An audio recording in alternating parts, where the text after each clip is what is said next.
Do you apologize when someone bumps into you? When you ask a question? When you need help?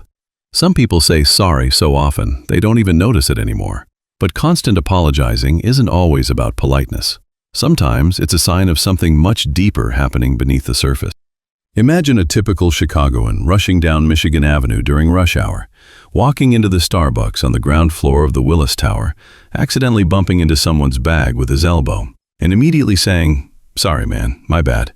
Even if they didn't bump into anyone, they still mumble, "Sorry if I got in your way." They ask the barista to add syrup, "Sorry if this is a bad time." Even when they're just standing in line at Whole Foods and someone nearby sneezes, they quietly apologize. Sound like overkill? This isn't Canadian politeness. It's chronic over-apologizing, where a person apologizes for their very existence. And in American life, especially among millennials and Gen Zers, it has become a national pastime. Studies show that women apologize significantly more often than men, on average twice as often, according to a seminal 2010 study in psychological science. But here's the twist. Women aren't just more polite, they have a lower threshold for what counts as offensive behavior. Men perceive the same situations as less serious, so they say sorry less often. And among young Americans aged 25 to 45, more than half admit that they say sorry 10 to 20 times a day, even without a real reason.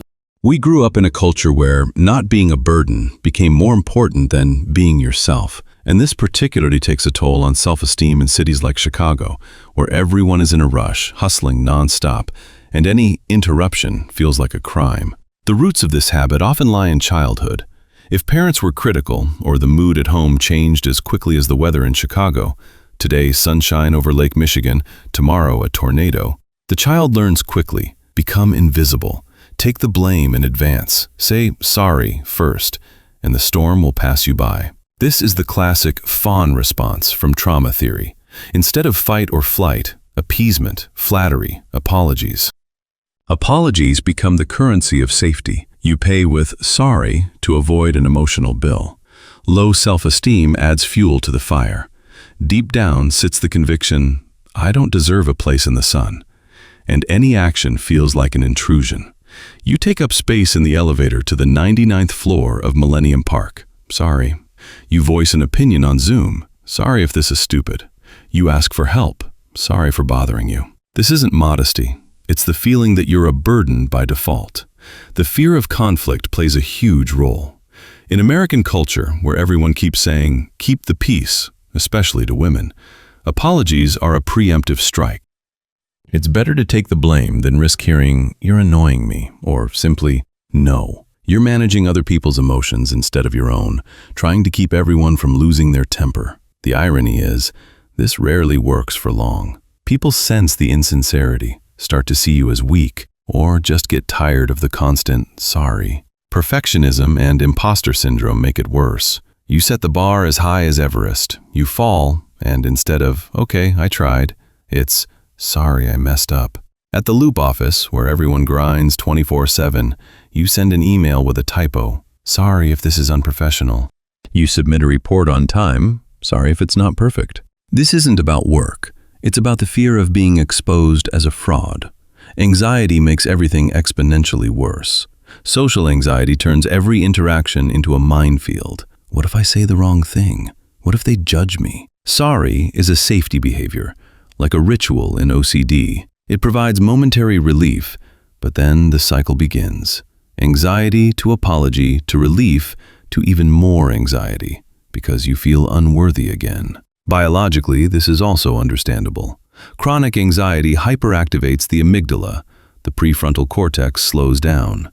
Apologies quickly calm the amygdala, but over time they weaken the ability to stand up for oneself. Boundaries blur. Needs become secondary.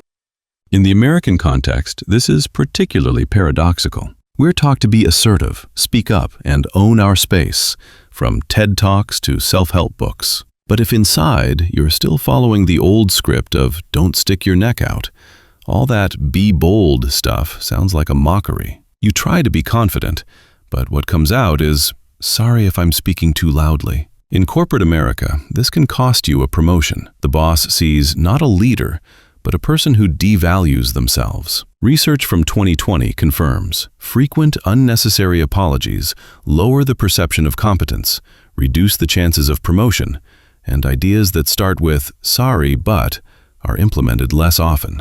Imagine a girl in Los Angeles on a first date. The guy is 10 minutes late and she says, "Sorry if I picked the wrong table." He jokes about traffic. She says, "Sorry I made you wait." In the end, the guy thinks, she's cute, but why is she apologizing all the time? And she thinks, if I don't apologize, he'll think I'm a bitch. Both lose. Or a guy at the gym in Miami. He's lifting weights, grunting. "Sorry if I'm making noise." Dude, you're at the gym. Noise is normal. But his brain screams, "Shut up." Punchline. I once apologized to a door because it creaked louder than I expected. The door didn't answer, but I felt relieved. That's how far we've come. Add remote work, endless Zoom calls where everyone's afraid to take up time, social media with its perfect lives where you never get in the way, imposter syndrome on steroids. I'm here by mistake. Better to apologize in advance. Cancel culture and hypersensitivity. Better to apologize too much than risk offending someone. We're walking through a minefield where any "I disagree" calls for an "I'm sorry." But here's the good news.